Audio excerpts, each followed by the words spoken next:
تو بات بتا۔ نہیں، جہاں تک ہماری اپنی رائے کا سوال ہے تو میری اپنی رائے یہی ہے کہ مسلم پرسنل لاء ہماری شریعت کا ٹوٹ حصہ ہیں، اور شریعت کی جڑ اور بنیاد قرآن اور حدیث ہے،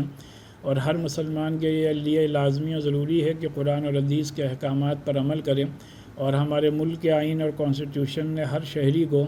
اپنے مذہب پر عمل کرنے کی پوری آزادی، اور نہ صرف یہ کہ آزادی دی ہے بلکہ اس کو فنڈامنٹل رائٹ قرار دیا ہے، اور صرف ریلیجن ہی نہیں بلکہ کسٹم اور ٹریڈیشن تک کو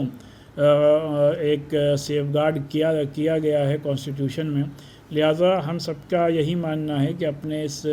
ملک میں ہم سب کو اپنے اپنے مذہب پر اپنے روزمرہ کی زندگی میں جو عمل کرنے کی آزادی ہے وہ آزادی برقرار رہنی چاہیے۔ لہٰذا ملک میں کسی بھی قسم کا کوئی بھی یو سی سی کی نہ پہلے ضرورت تھی اور نہ آج ہے، اور یہ صرف اس سے پہلے بھی یہ بات کہی جا چکی ہے کہ یو سی سی کا مسئلہ صرف مسلمانوں کا نہیں ہے بلکہ تمام کمیونٹیز سے ریلیٹڈ یہ مسئلہ ہے، اور بہت سی کمیونٹیز آلریڈی اتنے دنوں میں اور بہت سی آرگنائزیشن اس کی مخالفت کر چکی ہیں۔ لہٰذا ایک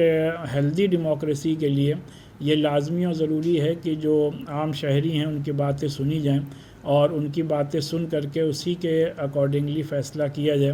لہٰذا 5 سال پہلے لاء کمیشن کے سامنے پرسنل لاء بورڈ نے بھی اور دوسری تنظیموں نے اپنی بات رکھی تھی، اور لاء کمیشن نے یہ رائے دی تھی کہ ملک میں ابھی یو سی سی کی کوئی ضرورت نہیں ہے۔ لہٰذا 5 سال بعد پھر یہ ایکسرسائز شروع ہوئی ہے، تو پھر ہم لوگ اپنی بات لاء کمیشن کے سامنے رکھیں گے، اور عام عوام سے بھی اپیل کی گئی ہے کہ آپ اپنی رائے ای میل کے ذریعے سے لاء کمیشن تک پہنچائیں، اور ہم لوگوں کو پوری امید ہے کہ جو مذہبی آزادی ہمیں اور آپ کو اپنے ملک میں حاصل ہے وہ انشاءاللہ جاری رہے گی۔